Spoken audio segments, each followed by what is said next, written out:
You're live. We're live. We're live now. Now we're live. No, now we're live. All right. Welcome to episode 26 of the Backroom, or not the Backroom, the Retro Bar podcast. I have the Backroom Barbell Club over there. He's got too many different rooms. Anyway, I'm not sure why our sign looks backwards on there. That's just the way that is. I guess. Yeah. I don't know. Well, we'll see when we. The sign is actually new, if you'll notice that, but and it's not done in mirror image, but No. We're seeing it in mirror image for whatever reason. Yeah. So we took last week off, holiday weekend. We didn't have a guest, and we just took last week off. We don't have a guest again today because we just didn't find anybody. Yeah. Now, all things, if everything works out the way we are hoping it does, next week we'll be recording. We'll be at Maple Grove Raceway interviewing Jay Blake.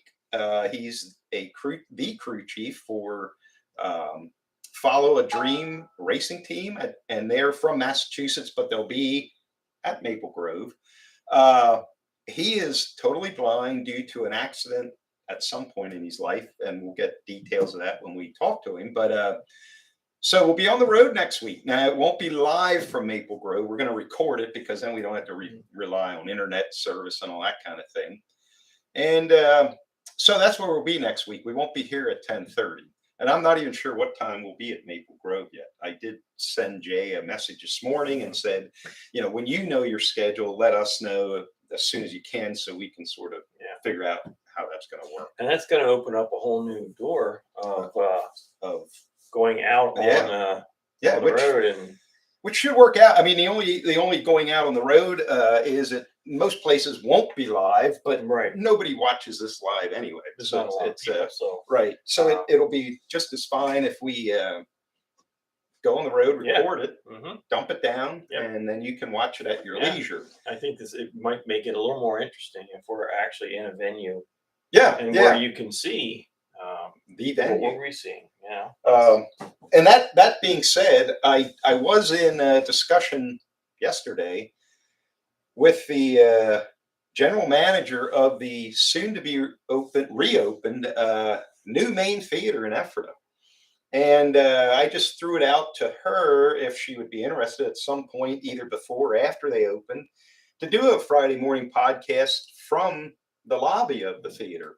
And she was very interested in that. In fact, if we weren't going to Maple Grove next Friday, we'd possibly be doing it then. But I told her, other than that, we're open every Friday after that. So we'll see what she says. But that being said, I am excited to see what that turns out to be.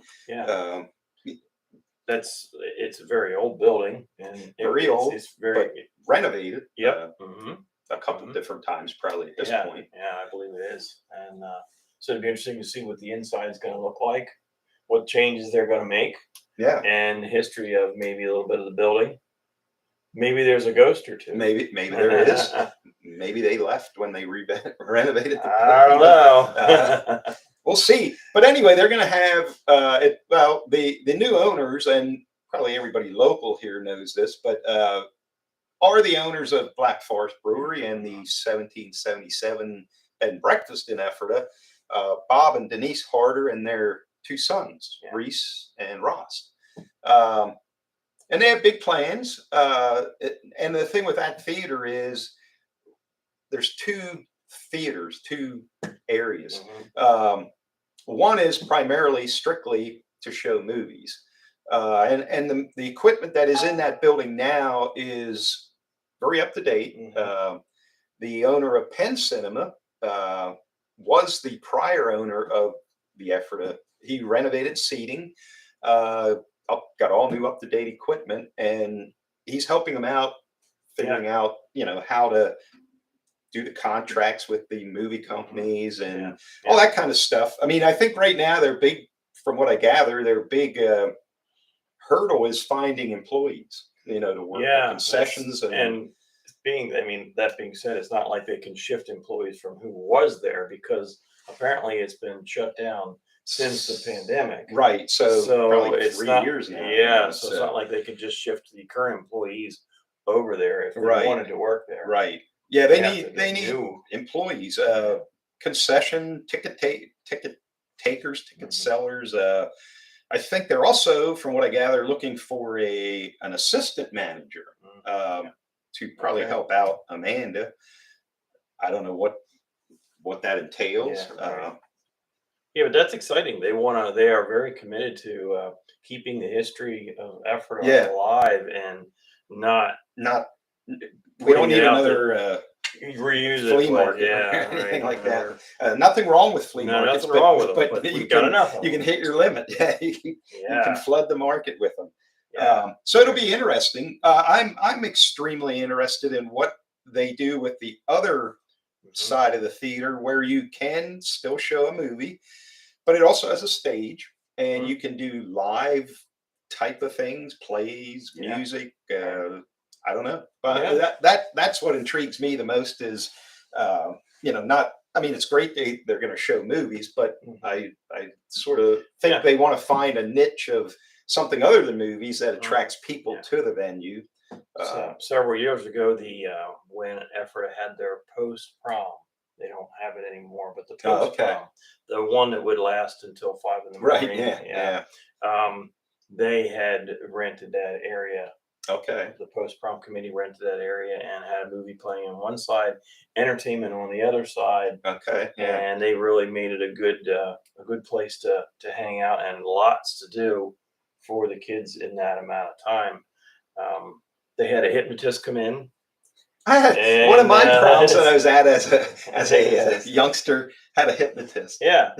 So it was just one of the people that they had come in to do the event, to keep it very interesting, and so that was just one example of what has happened there. No, it'll be interesting to see. They do plan. Well, I have no idea who the restaurant is, but apparently there is a restaurant all but signed up to move in where Lily's was. I have no idea who it is, but I've heard it's a very close to being a done deal, which will obviously help the whole situation. And I also think, in fact, I read in the Effort Review yesterday that Bob Harder is working with the PLCB to be able to serve Black Forest beer in the theater. I don't know what hoops you got to jump through for that, but obviously, if that can be a thing, that would be neat too. To give a little more reason to go hang out and watch a movie, or the other thing. I mean, in my mind, and I have nothing to do with it, and I can imagine all I want, but I think on that other side, the stage side, I try and maybe do a little bit, maybe not to the degree, but sort of like Mickey's Black Box over at Rock Lidditz. Maybe get a band in on a Friday night, just for something different. Obviously, whatever they do on that other side, much like the movies, in order to, pay their rent and everything, they're going to have to charge admission. Which everywhere does. But maybe they could even work something out with the restaurant that, on this night we're going to have this band and that band, and you'll be able to order a meal and have some beer and hang out and I think that was also done in the past too, and it very well might have been. I think when Lily's was there, I think they had a deal where you could get a dinner and then go see a movie. And did it as a package. No, that, I mean, I very rarely get to a movie theater. I don't know why, but we don't. And I say about every 6 weeks. It has to be something interesting, right? But that being said, in all time, what's your favorite movie? And I know you're not big into movies, but well, it depends. I mean, I probably got a couple right up there at the top. I always loved The Breakfast Club. And I tend to like movies of that style. Like I'm not a big action movie guy, a big horror movie guy. There are some horror movies, more paranormal kind of, not shoot 'em up, cut 'em up kind of things, but I'm trying to even, I don't even remember some of the names, but that I've seen in the past, not in a theater necessarily, but that I enjoyed. I also, one of my all-time favorite movies is Flashdance, and not, I mean, obviously the girl in it was beautiful, but that set aside, I just really like the story of the girl sort of busting her ass as a welder to finally get to be the dancer she always wanted to be. That's one of my favorite movies. That sounds a little girlish or non-manly, but to me, I found that very inspirational. Die Hard.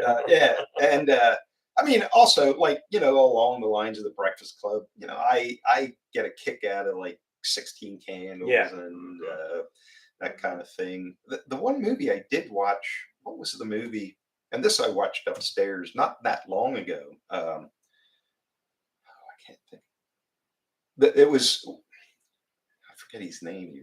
I'll think of it. We don't have to dwell on that. It was I think it was Leonardo DiCaprio was a little kid at the time, and I don't even know if it was him. And his older brother had it. No, his older brother ended up Gilbert Grape. What was that? I don't know. It was something Gilbert Grape. Yeah, I found that to be extremely like it wasn't a comedy. It was more of a drama, but I found it to be a very good movie. What's Eating Gilbert Grape, I think it's called.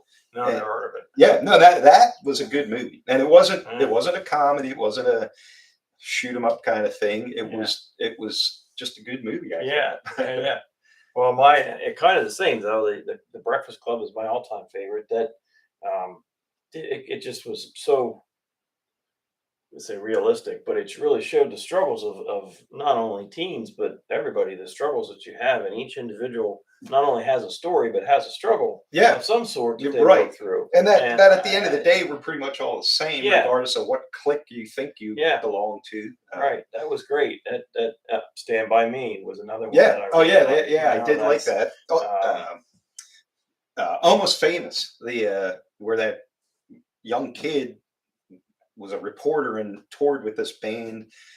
That was a neat movie. Kate Hudson was in that. But I don't know. Like, I don't know if it's like I don't have the if the movie's good, I have no problem focusing and watching it. But and I will say, in today's world, and maybe partly why I never really went to a lot of movies in the old days, I just couldn't stand the old little plastic chairs you were sort of crammed into. So I will say, like, nowadays with the seating at probably all modern theaters, it is way much more comfortable. So definitely a little different. That's my favorite movies. But on the other side of I love horror movies. Oh, okay. I love horror movies. Now, again, I'm not much into like the Chainsaw Massacre. Right. I'm more into the Annabelle. Okay. I remember one years ago, many Conjuring. years ago, was Jacob's Ladder, I think it was that called. That was. Now that I found, again, it wasn't shoot 'em up, kill 'em up. It was more paranormal, maybe kind of thing. And I do like that part of it more. And interesting that, like, Netflix they create their own movies. The Bird Box with Sandra Bullock. That was very interesting. Wasn't really a horror; it was more suspense, but it was good. That I liked. But then, some of them, and getting away from movies and to go into shows. The Walking Dead, when that first came out, I never saw that. I thought that was great, and for about a year, it was good. But then it just took a weird turn. So many of them do that. Well, I think that's even the case with like TV shows. After a while, I think they run out of new stuff to do. Like I remember in the old days, I used to always really like the TV show Happy Days. Yeah. Up until like the last couple years, when then all of a sudden Mork showed up, and it sort of turned into the forerunner to Joni Loves Chachi, and the first couple years of shows seem to be really good. Yes. And then they start stretching to, keep it going. But it was when Mork made Fonzie into some type of robot or something. You remember that? Yeah. I mean, and I even no. Come on. Yeah. What does that have to do with the 50s and 60s? It just. I mean, one of my favorite all-time TV shows was The Wonder Years, because it reminded me so much of when I was a kid. It was, again, it wasn't. I mean, it was sort of a little bit of a comical from time to time, but it was more like just real life, like a drama. Not overly dramatic, but that was a show I really liked. And that TV shows as I was young was, again, it was horror. So horror as it was in the 70s was Carl Kolchak and The Night Stalker and that series, and boy, that was fantastic. I used to like the Twilight Zone and the Outer Limits. Interesting. Yeah, that was good. Even not probably within the last year. One night I was down here just hanging out watching TV, and it was an Outer Limits marathon. Oh yeah. And so I watched a couple shows of that. Yeah. But, I actually have the whole series of really? It's on these itty bitty little DVDs, and there's no markings really hardly at all. Okay. When I got the whole series, it wasn't easy to get. It's pretty good. Another one that I really enjoyed was Quincy, and that wasn't a horror, but it was more. Was he a doctor or a detective, or like no? Well, he was kind of guy, or what? He was a pathologist. Oh, okay. Trying to solve crimes. Okay, yeah. It's kind of interesting now when you watch them, and I watch them on YouTube, like the cars they drove and how they did that, and like even with Carl Kolchak, and when he went into a crime scene of a horror, right? He would take his camera and he would run right up to the body, and he would be taking pictures of the body, and you kind of laugh. Well, and you haven't. It would never happen. I mean, when you watched it as a kid, you didn't live the life of a policeman yet. Right. So now it probably really seems. Yeah, you look at that like, that's not quite. Yeah. I will say the your one recommendation on Netflix, and I very rarely even flick to Netflix, but the Meltdown. Yes, that was good. That was very, very interesting, mainly because we lived through it. Yep. But apparently had no idea what was really going on. It was sort of, I mean, eye-opening to say the least. I mean, obviously hindsight, here we are and we made it through, but it seemed to be at the time we were on the verge of not being here. No. Like, and this whole area is still being uninhabitable. Yeah. So it was interesting, and the way they tried to cover it up, like most times that they do in events like that. But and 2 weeks before that happened at 3 Mile Island, they aired the movie The China Syndrome. Oh yeah, with Jane Fonda. Which was I forget his name, but that was interesting, and then didn't realize it until I saw that documentary exactly what that meant. China Syndrome. Well, if one of them melts down, it's going to China. It will go straight through the middle of the earth, which is a little scary when you hear what's going on. And almost inconceivable, because like when it got down to like the molten part of the earth, like does all that molten stuff come up the hole? Right. No, I don't. Right. It obviously would spread probably more than anything, but it was. Now I understand what they were talking about. Which is kind of a little scary now with Ukraine and what's happening with that. If that goes bad. Or, I mean, well, realistically, I mean, I guess what happened that, I mean, hopefully they learned some lessons through it, but I mean, there's not saying that similar things could happen at any nuclear plant, on purpose or just from some sort of weird incident. But, well, you talked about odd things and ghosts, in the theater, maybe. I don't know.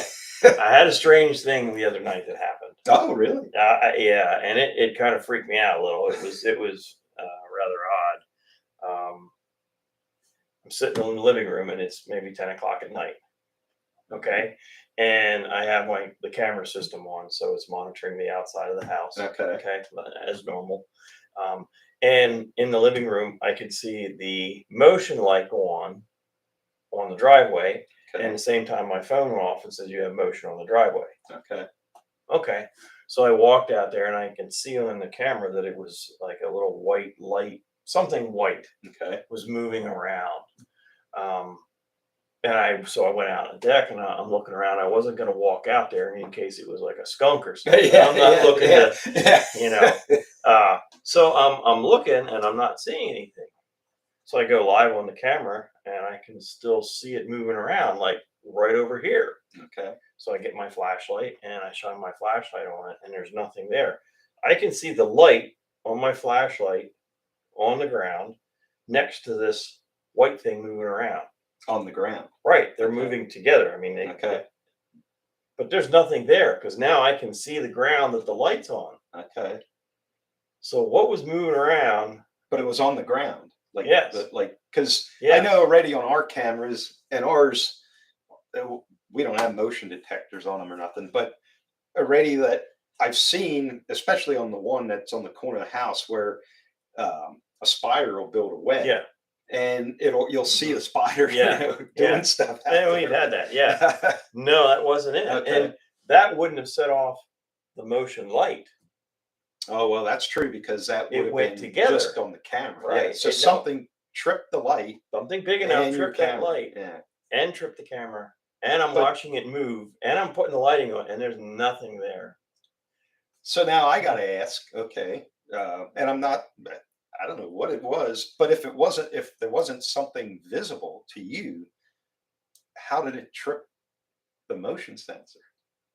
How did it trip the light sensor? Well, right, because if it was a spirit, a ghost, like right, how would they pick that up? I don't know, but they both. If one of them did, I wouldn't be too concerned. But they both did, and they were both separate systems. And then, so when you shined your light, you saw nothing, or you saw some other light out there. What I am looking at my phone and the camera, and I can see the light on the camera. I see two white lights. One's my yours, camera, or one is the white thing, and one's my flashlight. I can see them moving together. Okay, because I'm going like this. And I'm watching it, but yet I'm looking and I can see where the light beam is hitting on the driveway. There's nothing on the ground. There's nothing there. But it's still showing up on your camera. Yeah. Okay, that's weird. Yeah. Who knows? I mean, I see every now and then, and not even people I know, but just comes up on Facebook of people that have out, like trail cams and stuff and see some goofy stuff that nobody's ever sure what it is. So who knows? I mean, they always said and this is just not necessarily horror movies, but didn't they always say if you took a picture of a bunch of people and one of them people didn't show up on the actual picture, then they were like a vampire or something. Yeah. What I mean? That was that. Conjuring did that with that horror flick did that with them, where she was invisible, the creature, the bad witch, whatever, was on the guy's back and you couldn't see it, but when you took a picture then you could so then it showed up. It was the opposite. I mean, I've seen posts of pictures that this guy or this thing wasn't there when I took the picture, kind of thing. And who knows? I mean, that maybe it's again, we can only see such a small portion of the entire spectrum that maybe when a camera takes a picture, it is able to capture more than we can see with our naked eye. Absolutely. There's light filters and whatever else that can filter different wavelengths of light, and it sees different things. And I saw on the news this morning that once again the space station did its zoop across the sky early this morning. I watched for that one time that I wanted to get a picture of it, and I did see it, but by the time I put my camera up and tried to focus, it was already moving pretty fast. Yeah. It's pretty neat to see how, I mean, it seems so big, and it does look very close. Right. And I guess relatively speaking, it is fairly close compared to the moon or the sun. But it kind of puts it in perspective as how fast the Earth is spinning. Right. Because it takes 7 minutes pretty much for it to go from one end to the other. It's done. Right. And that being I guess the space station is out of the atmosphere. I'm not sure, but if it is, then it's not. I don't think it's moving. It's not part of the Earth's rotation No. at that point. Right, Once you like get it would out of be. the atmosphere, you're Yeah. not part of the, like an airplane. You know, it's flying, but it's still in the atmosphere. So the Earth is rotating, and it's going and the it's other way, going, maybe just fast. Yeah, right. yeah. Because I always wondered why an airplane, you know, if a plane takes off and it's has no contact with the ground and the Earth is spinning underneath it, like why wouldn't the plane just have to hover where it is and let the Earth come to it? Well, it probably could. It would just take a long time. Well, but the Earth's spinning pretty fast. That's what I mean. Well, still, it would take it. I mean, but it doesn't do that. It like the atmosphere. It's all part of it until you get out of the atmosphere. Oh, so you're saying the plane would kind of go with? Yeah, the plane is actually probably. I guess there's gravity even. Right. Somehow, and I don't know that it matters much which, like if the plane's going west to east or east to west, it doesn't really come into much play as to it's going against the spin of the Earth or with the spin of the Earth, which is hard. I mean, that's like you don't. Why wouldn't it? But I guess the atmosphere rotates with the Earth, and anything in that atmosphere rotates the same. So it's almost like anything in that atmosphere is everything's standing still compared to anything else in the atmosphere. Okay, yeah. You know, because it's actually as fast as the Earth is spinning. If not that I can jump very high, but if I jumped, I should technically land at a different spot than where I left. Oh, I see what you're saying. Yeah, but because you travel with the Earth, but that's a hard concept. It is hard because when you're jumping, you are forwardly moving, or you're moving already. Well, you're moving, but you're moving at the same speed the Earth is moving. Right. So when you're jumping, you wouldn't. Or like if you, say you took a ball and you threw it as hard as you could straight up in the air. Right. That ball, no matter how straight over your head, if the Earth was spinning and it wasn't, it should land way over there. Right. Yeah. That's just another one of them things that you can sort of like think about too much and like. You start. But I do believe the space station is out of. I would think it's out of the atmosphere, which would put it in outer space. I guess I would assume it's not moving unless it has some kind of thrust. Yeah, well, that's true. That's probably, you're right. And again, I'm thinking in my mind there for a second, I'm thinking the space station is it's like a plane and it's flying, but it's just stationary. Yeah, and we're spinning underneath it. I mean, it might to help it stay the right level. Right. It probably has some sort of way of, but it's not. It doesn't have a motor. There's no destination. So I guess when you do see that, you're basically just, as it moves, it's not going anywhere, but the Earth's spinning underneath it. Yeah. And I guess they scrubbed the last launch for the moon. That's funny why that would be. You know, they wanted to go back. Then they had some kind of an engine issue, which then they determined was more of a gauge issue than an engine issue. And then they had a leak of some sort. I don't know what I thought the last one was weather, but I don't know. It might not. But now I guess it's sort of like they don't really even have they're not going to try again next week, I don't think. No, I forget what the next window is, but there is windows of when it can. I think that all has to do with we're not supposed to go back there. And, go back. I mean, well, assuming we were ever there. Yeah, I guess. And I sort of do believe we were there because that's when we got the message, "Don't come back." So I lean towards the fact that it still boggles my mind that we could get there with the technology we had compared to what we have today. Yeah. And yet we haven't been back since the 70s. Yeah. I think we should have been back to investigate a little further, because you can talk about a space station that's floating around. Not that we want to live on the moon, but I mean, it is surface. I'm honestly surprised that some country in a for reasons that may not be the most beneficial to humanity, but I'm surprised that some advanced country like US, China, whoever, didn't go there and establish some sort of presence on the moon as if for no other reason to have a military advantage of having something on the moon and on the earth that, anything in between. So why didn't anybody do that? That's a good question. Because whoever's there now don't want us there, and they have a little more technology than we have, I think.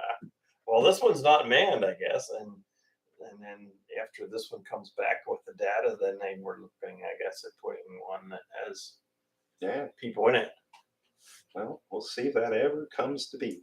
I don't know. I think there's a lot of searching to do in our own oceans before. Well, yes, and there again, what's down there? Yeah, I mean, it takes up what 3/4 of the Earth is water. Yeah, so, I actually just read somewhere if the Earth had no mountains and valleys, if the surface of the Earth was all flat like a marble,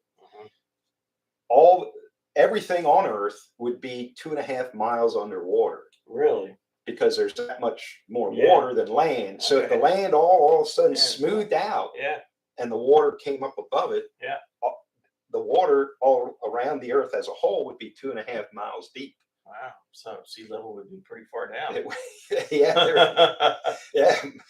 Farther than, I don't know how deep the deepest part of the Pacific is. I mean, I know that is the deepest, that Mariana Trench or whatever, but and I think probably part of the reason is again getting down that deep with the pressure. And you wouldn't even have to be that deep. Well, not to discover half the stuff. I mean, but nobody seems very interested in that, and I don't know why. Same as like Antarctica. That's a piece of land that there's a handful of people at one little station, but other than that, there's not much goes on there that we know about. But maybe there's more that goes on there that we just don't know about. We're not being told everything. In fact, we're not being told much other than what they want us to. With it, that's right. But yes, I ran into a buddy of mine, and I kind of doubt this is military secret kind of stuff. I ran into him at the deck last week, and we got to talking about. I hadn't seen the guy for a while. He graduated with me, but we got to talking. As a matter of fact, he used to live in northern PA for quite a few years and was a DJ at weddings and stuff. I said maybe we can pair up and you can do weddings and I'll do what I do. And he didn't seem all that interested.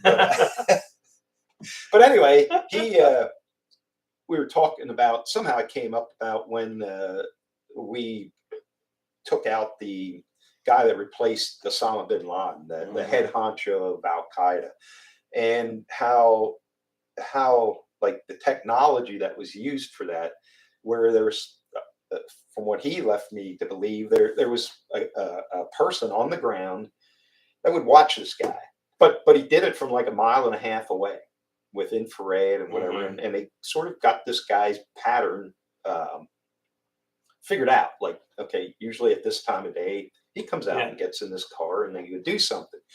And so that guy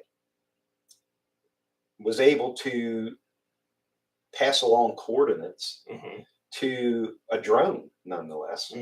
A drone that was flying somewhere higher in the sky, or I think the drone might have. I think the drone. I'm not sure if the drone shot the bomb that hit the guy, or there was a plane. But anyway, whatever it was higher in the sky than any radar, anything could ever. But it was laser guided. So a guy gave coordinates, and it was a drone, because then the drone with those coordinates, somebody in the U.S. controls that drone over there. And so one guy, one drone, and one dude in a bunker somewhere took that guy out. What I now have to think is, why do we need hundreds, thousands of foot soldiers, like risking life and limb of people's fathers, dads, kids, when you can do something like that? Like, why get all these civilians involved? Yeah, I don't know. I mean, even if you who are you going to take out? Well, right. Yeah, I'm not saying we as the U.S. should start taking people out. No, but if you're in that situation, like, what would the drone do?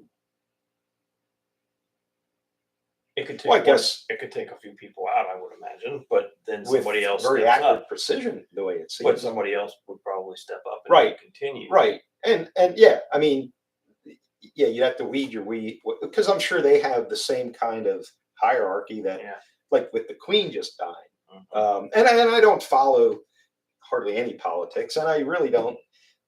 I mean, as far as I'm concerned, the Queen was great only because I'm basing that on what everybody else says. I mean, I don't know the Queen. She never did anything good or bad for me. She lived a very long life. I mean, and obviously had a good life. But I wonder, like, if she in her own mind would have decided, like 70 years ago when she became the Queen, like what if she would have said, okay, I'll do this for a while, but this sucks. I really don't like it. Are they allowed to not be the Queen? Yes, and I think that's how she became Queen. Oh, well, yeah. Okay, somebody declined. else declined. I'm not real familiar with Yeah, I don't know. Well, and the other thing that I found interesting that I never knew, never cared, but yesterday when she passed away, I just clicked on this thing that sort of gives you the pecking order of who is in where in line for that position. And like in my mind, I always figured, okay, well, the first is Charles, but then if something ever happens to him, it would be William, which I fully thought. But then in my mind, the next one in line was Harry. But that's not true. Same thing. No, but that's not true. It's William's kids, which he has 3 of at this point. So, like, Harry really stands no chance in hell of ever getting to be king, because I wouldn't think it would be, first of all, he's not that much younger than William, but if William became the king and then something happened to him, now you got these 3 next generation kids that are going to be in line before you. And even if 1 or 2 of them says, I don't really want to do that, probably one of the 3 is going to. And so now you got Harry at this age and this youngster down here, he's probably, out of the loop. And then his kids are even below him. That's what I'm saying. I'm thinking then his kids and how that goes, and Harry would never see. No, I thought the same thing. I thought it would go William, Harry, and then branch out to, and the other thing now, I guess the married, the wives of Harry and William, I guess they're not even involved in any kind of thing. There's at no point in time, no matter what happened to anybody, I don't think either of those 2 wives ever has the chance to be queen. Like, I think you have to be born into a current queen or king's family. Like, I don't think marriage gets you into the ball game. You have to be sort of a bloodline so it doesn't, I mean, obviously you marry a king or queen, you're probably living a pretty good life if that's the kind of life you want to live. But I don't think you have a chance to ever be the king or queen if you're married. And would you want to? Well, I don't know that you would. I mean, there's obviously there's benefits to it. But even like president, I would not want Secret Service trailing me everywhere I go, helping me in the bathroom, that just is overboard. I mean, so to some degree, there's pros and cons, but I wouldn't. No. I mean, the fame and fortune would be nice if you could still go do what you wanted to do when you wanted to do it. That's but I don't. Well, and I wouldn't want in politics, I wouldn't want the bullshit that goes with it. Everybody trying to find shit out on you. And if they can't find something out, they'll make something up. Or the worst case, that they would come after you or your family. Right. Yeah. You have to worry about. Can you imagine if your son was taken? Yeah. And held for ransom, and wow. Well, and funny you say that. I just read a book, and I actually like to read. I don't like to read fiction, but it was a book by Bill Bryson, who I've read a number of his books, and they're all like nonfiction. But this particular book was basically describing all the events of the year 1927. The big one being Lindbergh flying across the ocean, and there was other people that were trying to do the same thing. They just didn't succeed, at least not till he did. Some tried before him but didn't do it. But anyway, the kidnapping of his child, and they even paid the ransom, but the kid was still killed. Yeah. And they found the guy that did it, and he ended up, I think he was executed. But it was a very interesting book. I mean, it was a thick paperback book, and it also dealt on a little bit with like Babe Ruth and Lou Gehrig and the Yankees, and speaking of movie theaters, it was right around a time where movies went from silent movies to movies with sound. It took back in the day, a lot of technology from a couple different people that figured out how to transfer sound at the same speed as the movement. At first, even probably the early real talkie movies, their mouths probably weren't exactly right. But early on, that was the big battle. Is they figured out how to take sound from here to there and how to take a movie from here to there, but to mesh them and have them work the same was the big stumbling block. But yeah, it was, and movie houses back then, I mean, they were that was big time, man. They like movie theaters would seat thousands of people and always be full, because this was like this was like brand new, because that was before TV or anything, and not much else to do, probably. Well, right, not much else to do, and just the fact that you could go there and watch somebody on a screen, it was like probably mind-boggling. But it was a very interesting book. But it brought up the kidnapping of Lindbergh's baby because of his fame. There is a price to fame. Absolutely. And some people handle it well. In most cases, it in the end doesn't do a lot of people a big favor. But no, that's. You talk about how big the movie theaters and how much that has progressed, and I like VR. Reality. Well, and that's the other thing I thought about with this theater. Would like to do more. I have one, but it's not. There's not enough to make a VR movie. I understand that you have to have. It's not just one camera. No, I think you need like several, 360, like even to do like a 3D, like if you wanted to make a 3D model out of a person to put into a program, that person would stand, but there would be cameras, I don't know, tens of cameras all around them for recording at the same time. So it makes it I have a 3D program on my phone. Oh yeah, that's right. Pictures, but I have to take like 30 pictures all the way around, up, down, everything, and then the program actually creates any holes that there are. Like I can't, if something is sitting here, I can't take pictures up underneath. Right. But it will automatically fill in that. Yeah. So you can actually do a 3D, but you need several angles, and I think like the VR is the same thing. And I think we're moving towards that. Yeah, I think that that's what the metaverse is supposed to be, like a virtual reality world, basically. And that would be another thing. Again, when I say things about that theater, it's just me. I have nothing to do with it. But like if they came up with something that they make that into like almost like a 3D, like a holographic movie, not because like even your phone, it is a 3D representation, but it's still in 2D.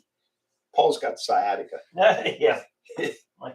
My nerves don't stand as good. Um, Boy, do you remember when the 3D first came out, where when you walked in the movie theater, they gave you these glasses? Yeah, you remember that? And then and it would do like a hologram kind of thing, and that was and for its time, it was semi-realistic. yeah, that was good. There was some movies that was pretty neat. But it's still like, even on your phone, you're looking at a 3D representation of that image, and it is pretty neat. I mean, I've seen you do things, but it's still, you're looking at it in 2D. Yeah, it's not. It doesn't have shape to it. You can rotate it and look all around it, but it's still on a flat screen. right. Where it would be neat to have something where, Like if it was like over there in that room, come up it would have depth to it. And I believe there is. Well, I've already seen, because I did research on that because of my idea of people being able to give their own eulogy as a hologram at their funeral. Yeah. And from my research, what I gathered is the technology exists to do that live. Like, they can now, if you wanted to have, instead of a virtual meeting on Zoom, there is the ability, if at one place, and obviously the other office would have to have the same kind of technology, but they can project a person as a hologram in another office across the country, where they appear to be sitting with you. Yeah. So that is a thing that is real and happening. I think the stumbling block to you being able to do your own eulogy is the ability to do it and record it and then replay it as a hologram. Like, I think that's the point in between, is recording you as a real person, saving it on some sort of media, and then when you project it, you appear to be there for real. I think that's the challenge. Because I still like my idea. Like, you could stand up there and obviously you wouldn't see the crowd, but they would see you. They would listen to what you're saying, and you could have the last word. And no matter what anybody says, you'd never hear it. You would be the one that would have the last word. But I do like the VR glasses, and technology hasn't come quite far enough yet. But I think movies eventually will be some type of something like that. Oh, I think so. I mean, I can go on YouTube. I can put my phone in the device, put it on, and pull up a YouTube video of a virtual reality roller coaster, or wherever, vacation somewhere. And I can even do rooms where you go into a room and you look a certain way and it opens up a door and you can walk through, and you can do that. And but it's still kind of clunky. Well, right. I mean, but look at how the first video game, Pong or whatever, that was a line and a ball. And that wasn't all that long ago. I mean, relatively speaking now. But with that virtual, like, if you put that on and you're somewhere, in your case anyway, with what you have, you don't, like, if you say you were visualizing you were on a beach somewhere, and you could probably even, I'm sure you could hear the waves, but if you reach down into the water, your hand wouldn't feel wetness. No. Right. When they get to that point, you really wouldn't have to ever actually go anywhere. No. Physically. You can. So I understand that. I haven't seen it, but I understand that, like, some of the retirement communities, what they're doing is their company will come in with VR glasses and let the residents use them, and maybe it'll be a drone video of Spain. Oh yeah, like it'll fly around and it'll kind of walk down the streets, and so you can feel like you're actually there. Yeah, right. You can't touch anything, and you can't, but you can. It's more realistic than just watching it on TV. Yeah. Oh yeah. I'm sure. That's pretty good. Now, I haven't spent the money for like Oculus. Okay. Yeah. Because that's the whole gaming thing. Oh. That's when you put the VR glasses on and you have the hand with all the wires. Okay. And you actually move the person. That's almost transhumanism there. Well, it's not implanted. You can take it off. You can take it off, which is, and that's a good thing. Yeah. And then you can choose. One day I'm doing this. Next day I'm back to Joe Schmo here on Earth. And I'm not sure. I'm sure somebody knows. Like the metaverse, is that, how far does that go? Is that something you're just wearing it, or are you putting the whole suit on and you're actually going in there and doing it? And I don't know. Yeah. Well, I would imagine at some point it'll be the whole 100% experience of in some sort of, be it a suit or maybe you'll strap on some sort of like almost like a wetsuit kind of thing. Yeah. And in that wetsuit, you are that thing. The avatar is. So how does it, in the big picture, what does that look like? So a kid comes home from school, okay? Yeah. And he immediately jumps in that suit and goes into the metaverse or wherever he's going to go, and doesn't come back out for hours. Yeah. And that's his everyday thing, that they're living in a different world. And then he has to take, and obviously that world is going to be, you're picking and choosing your world, and you're being entertained to the nth degree. And then you got to take that thing off and go sit back in a classroom the next day. You're going to be bored out of your mind. I don't know. And will education, will a brick and mortar school no longer exist? And you maybe, and again, the requirements that are now required to graduate, or maybe that all disappears, and you from your own home decide. I mean, I could easily see that technology being used for good and bad. But a good side of it would be, okay, I want to be veterinarian.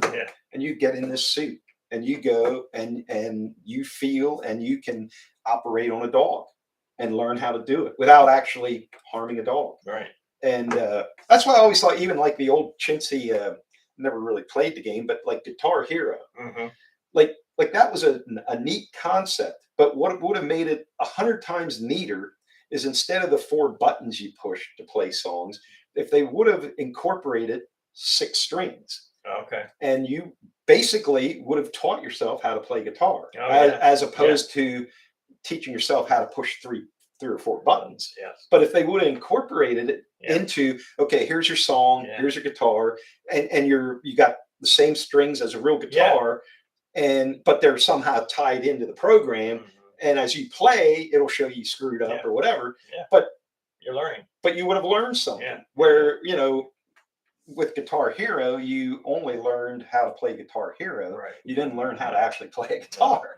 No. Same as a keyboard, you could do that with a key, like a piano or whatever. And then you could put your suit on. You could go in front of an audience, and you could pick your audience, and you could play your, But I foresee that would be the, eventually, even today, with just, it would reduce taxes greatly if you could get rid of a brick and mortar school and have everybody be virtual like they were during COVID. And also maybe let that, still have your requirements, but you could expand greatly on your electives. Like you could, for the people that can do that. And COVID showed us there were some kids that excelled at that, and there were some kids that just didn't work for it. Right. Some kids needed that teacher right in front of them to. And I guess they could still have like a small building where, if you needed in-person something, you could make an appointment and go do that. But you get rid of buses. You get rid of brick and mortar buildings. And as far as extracurricular activities, they could all be turned into a club type thing instead of an interscholastic thing. Right. I mean, they have them all over the place now, year round. So, the interscholastic thing now isn't the be all end all anyway. And if you wanted to play soccer or whatever, you joined your local club soccer team. Right. And then the sports, the music, whatever, would have to be self-sufficient. Like they would have to raise funds somehow or the other. Well, it could still be school funded. It just because then they would have extra money. I don't know. Well, and I don't know how would, like, if there was no real, say, school districts anymore. There was just, then you would, that's true. You would pretty much, as an extracurricular activity, be able to pick and choose. Well, I want to go play for that soccer team or whatever. Much like you could pick, I want to learn online from this program or this organization as opposed to that organization. Yeah. You wouldn't be locked into, well, you're not really locked into anymore, but you know, if you got to ride a bus somewhere, you might as well go to the closest place. Yeah. You know, Yeah. it's Yeah. Well, that's all righty. Well, we filled an hour with a bunch of unplanned discussion, but it went well. Yep. And bottom line is, you know, when I get to pick my avatar, it's going to be very, very cool. Okay. Mine's going to be cool. It's not going to, it's going to be, you know, like a Fabio. Okay. Fabio, I would almost rather be able to, like them kids on Weird Science, create some chick that did everything you want. That's a whole nother, that's a whole nother episode. Yeah, that is. All righty, we're gonna leave it at that. And again, we, you know, unless something comes up that, you know, is unforeseen at this point, we do plan to be at Maple Grove Raceway next Friday at some point. It won't be live, but as soon as, whenever it happens, when it's done, I will upload it to our YouTube channel, and you'll be able to watch it at that point. Other than that, have a great weekend. We'll see you later. All right, see ya.